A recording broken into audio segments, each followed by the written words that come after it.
Nous sommes de retour sur le plateau d'Africa 24 pour la toute dernière partie de cette soirée consacrée à l'élection présidentielle ici au Gabon, d'où nous émettons en direct. Le vote, ce sera le 27 août prochain. Et pour cette dernière partie de soirée, comme à l'accoutumée, nous recevons un des candidats à cette élection présidentielle, candidat que nous découvrons avec Marie-Angèle Touré. Bonsoir Marie-Angèle. Bonsoir Babilas. Oui, il s'agit bien évidemment du candidat Bruno Ben Moubamba qui représente l'Union du peuple gabonais. Soyez le bienvenu. Merci. Sur ce plateau. Ce n'est pas votre première candidature à une élection présidentielle, vous l'aviez déjà été en 2009.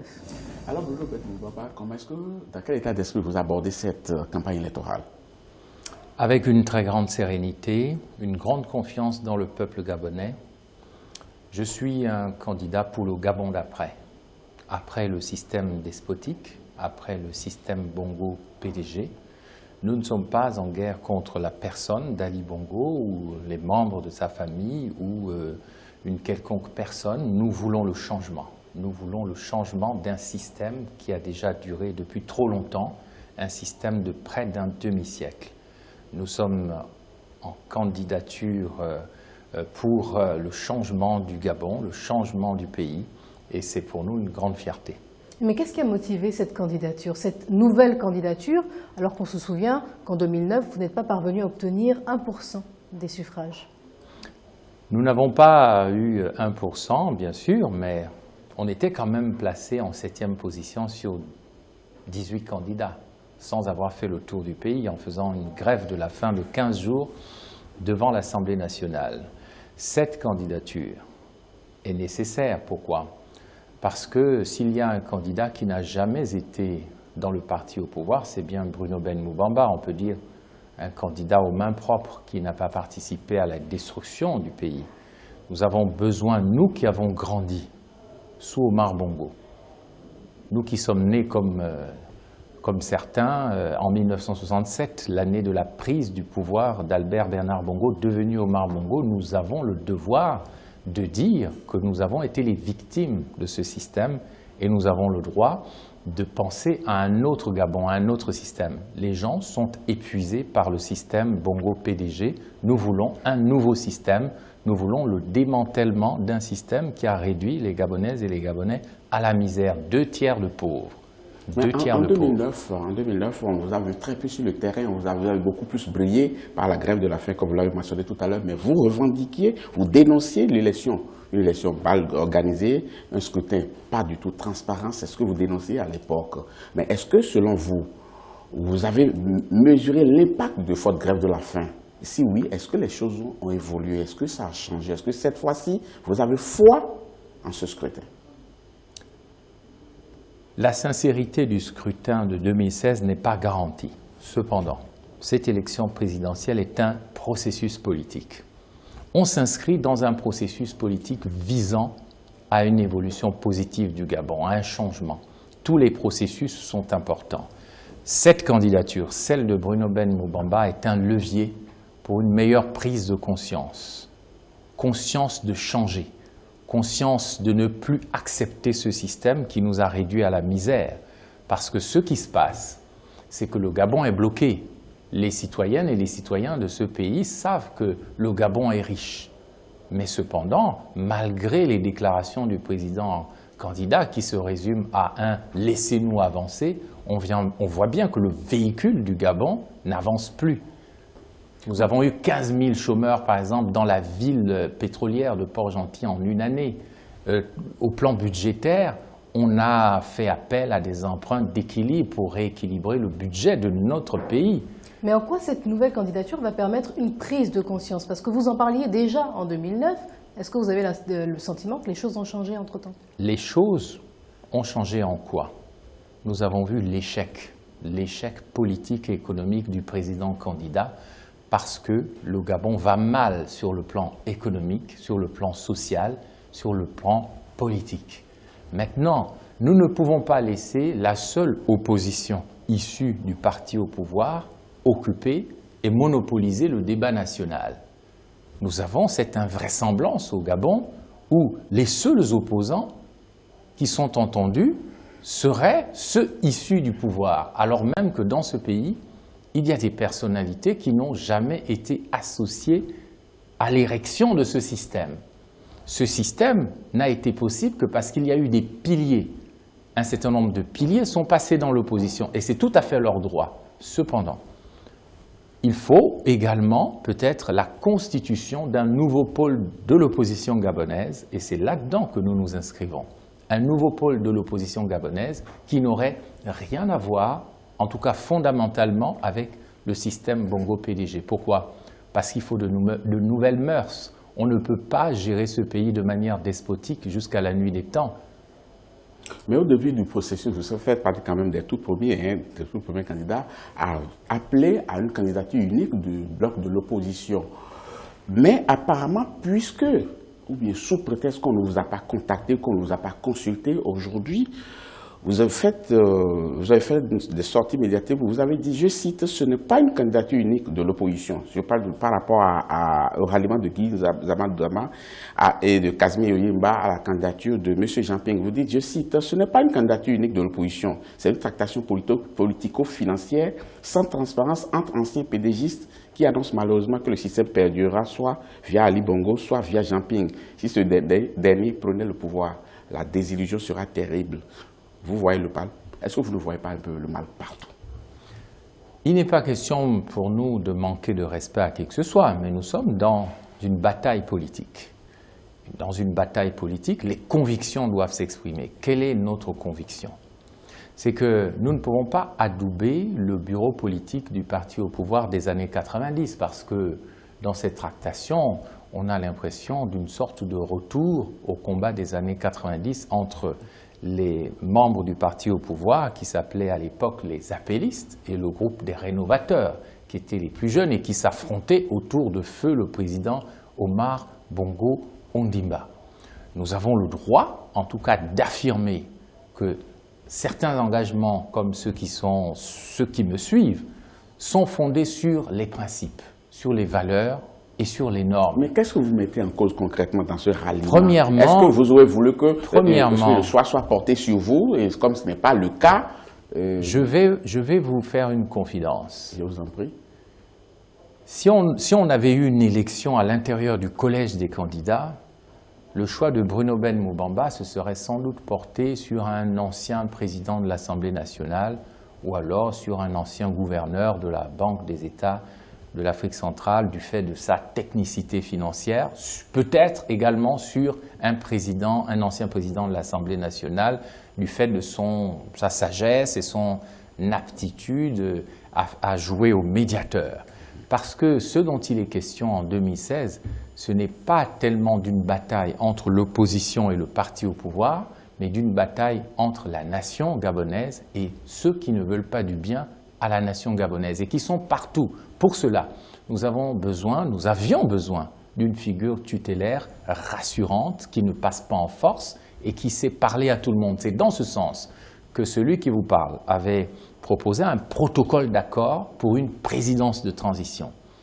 Quelle n'a été notre surprise lorsque on a appris qu'un conglomérat d'ONG voulait désigner un candidat unique et qu'on a appris que des tractations avaient eu lieu sans que ceux qui avaient eu parmi les premiers l'idée ne soient consultés. Est-ce que vous n'êtes pas dans la contestation permanente, Bruno Ben Moubamba? Parce que vous disiez, il y a quelque temps, j'insiste auprès de messieurs Ping, Zumadama et Oyemba afin qu'ils nous désignent un candidat unique.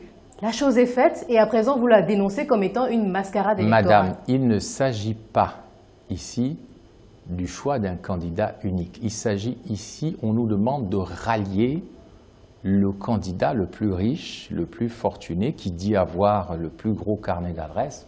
C'est votre interprétation. Parce que vous avez reçu un courrier vous disant « ralliez-vous parce que telle personne est plus fortunée et possède beaucoup de choses ». Lorsque vous émettez une idée et que vous envoyez un courrier à tous les candidats de l'opposition appelant à la signature d'un protocole d'accord, c'est que vous êtes vous-même en accord avec le principe de la candidature unique.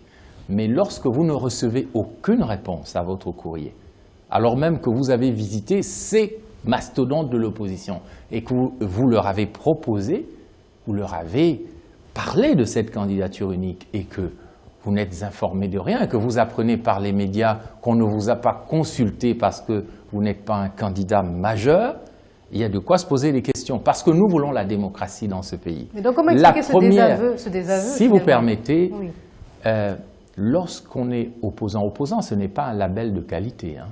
Lorsqu'on est opposant et qu'on veut la démocratie, il faut d'abord l'appliquer à soi-même, à ce qu'on fait. Mais nous ne voulons pas d'une dictature au sein de l'opposition. Parce que nous voulons d'une société démocratique, il faut déjà l'appliquer au sein de l'opposition. Il eût été plus simple que le collège des candidats se réunisse et procède à un choix démocratique. Monsieur Ben Moumamba, aujourd'hui, vous combattez le candidat sortant, le président sortant, j'allais dire. Vous combattez le bloc de l'opposition qui essaie de se mettre ensemble. Est-ce que vous n'êtes pas un homme trop seul aujourd'hui? Il y a encore qui avec vous? Surtout que vous appuyez sur un parti qui est plus ou moins un lambeau. Un parti que certains appellent aujourd'hui un monstre à 3 têtes.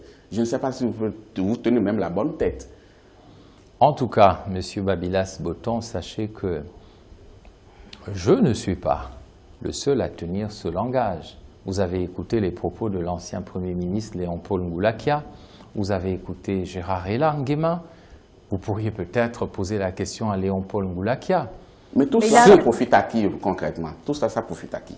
Mais il va falloir de manière sereine identifier à qui ça profite. Ben, il faut poser la question à ceux qui considèrent qu'ils sont des candidats majeurs et donc qui n'ont pas besoin de nous. Moi, j'ai bien envie de poser la question à quelqu'un qui combat farouchement et le président sortant et ses amis d'hier. Je vous corrige tout de suite. Je vous corrige tout de suite, M. Babylas Botton. Je vous ai dit en introduction que je ne combats pas les personnes. Je suis contre le système Bongo-PDG qui nous a réduits à la misère. Ce que nous voulons, c'est le démantèlement du système et il faut que les candidats qui veulent devenir président de la République nous assurent qu'ils ne reproduiront pas le népotisme, la corruption, la mauvaise gouvernance et tous ces maux qui ont frappé le Gabon à travers un système.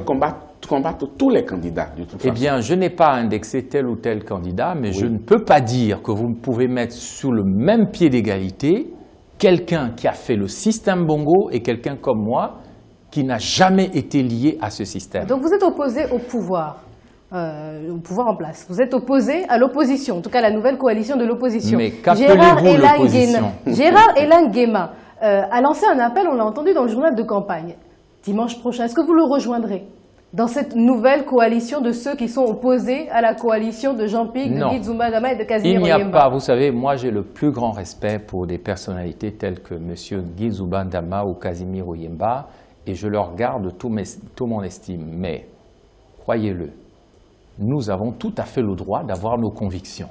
Ou alors, on établit une dictature au sein de l'opposition gabonaise. Mais M. Ben Moumamba, cependant, laissez-moi terminer, s'il vous plaît, laissez-moi terminer. Il ne s'agit pas de s'opposer à l'opposition. Au nom de quoi? Mais nous avons le droit de nous poser des questions sur une triade qui s'arroge le droit d'être la seule opposition.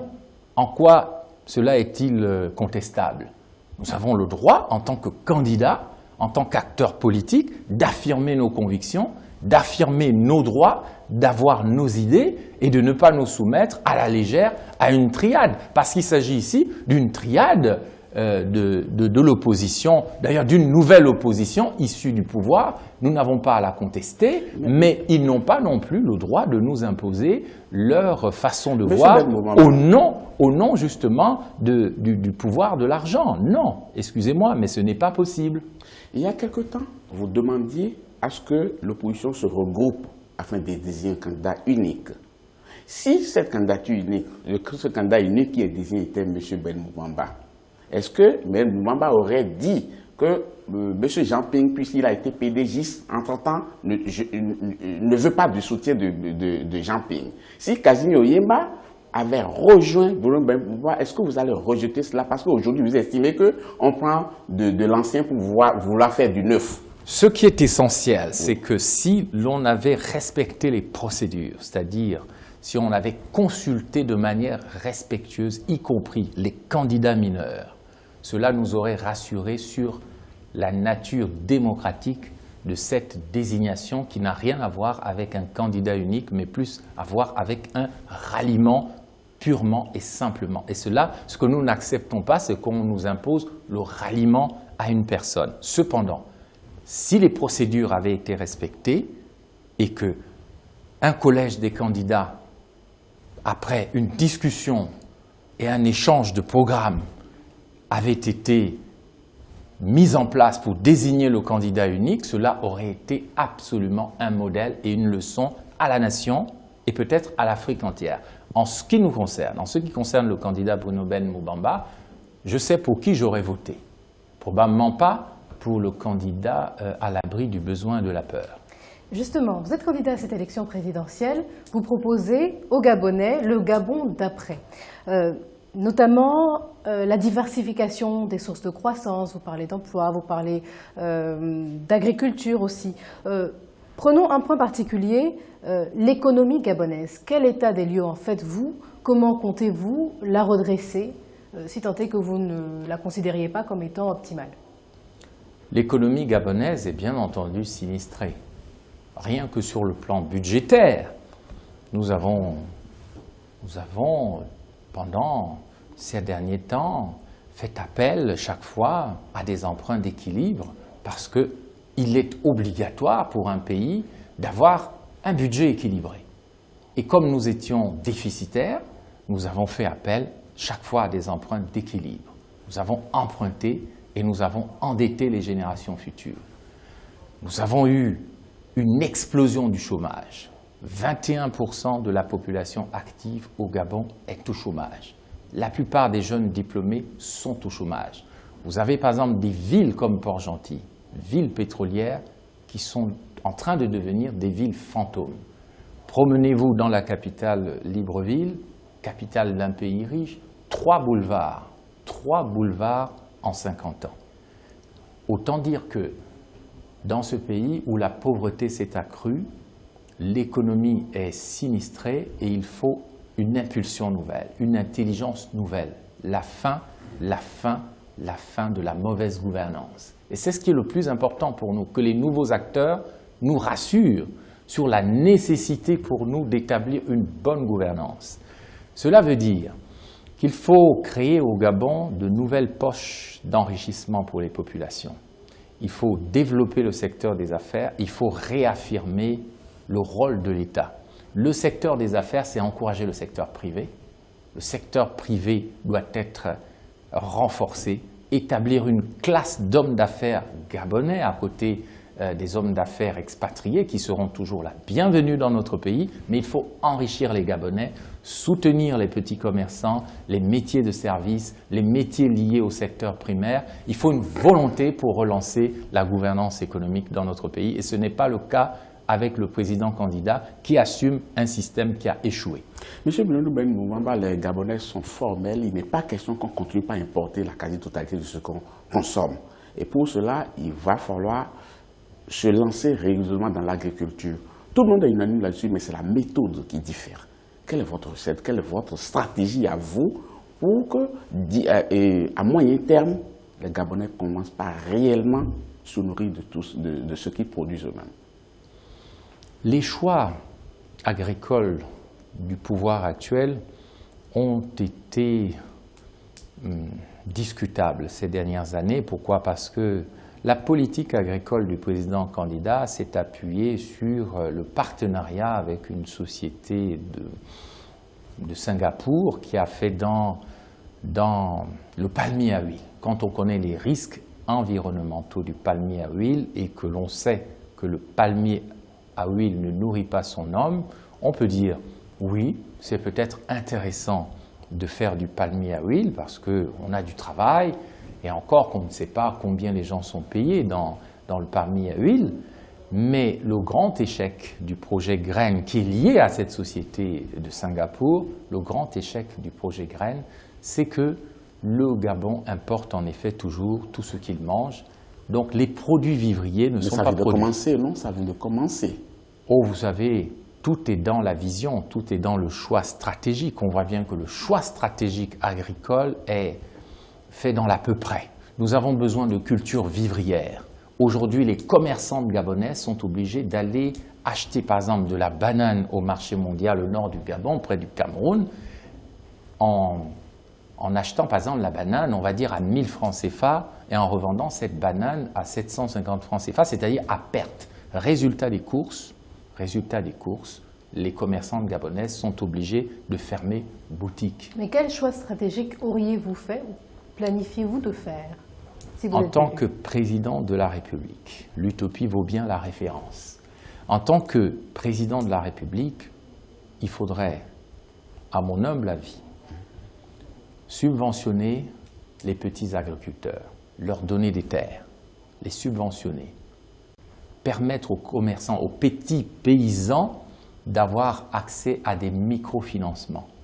En tout cas, le rôle de l'État n'est pas de maintenir les paysans, les agriculteurs, dans un état de dépendance qui fera en sorte que les petits paysans dépendent par exemple d'entreprises comme l'entreprise Olam pour laquelle je ne veux pas faire des difficultés. Ensuite, il faut des coopératives agricoles. Par exemple, reprendre la culture du cacao qui, dans le Nord, enrichissait les populations et qu'on a arrêté, orbit et orbi, pour faire des gens du Nord ou ceux qui faisaient du café, tout simplement des affidés qui vont militer dans la politique. On a privilégié la politique au détriment des affaires et de l'économie.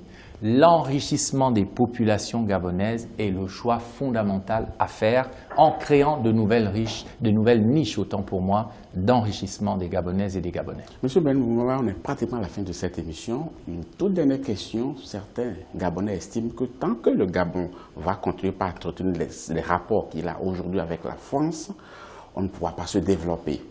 À tort ou à raison, il estime. Si vous étiez élu, vous allez revisiter ces accords? Le Gabon est le partenaire stratégique du Gabon depuis des siècles. La France, autant pour moi, est le partenaire stratégique du Gabon depuis des siècles. Nous n'avons pas vocation à oublier nos amis.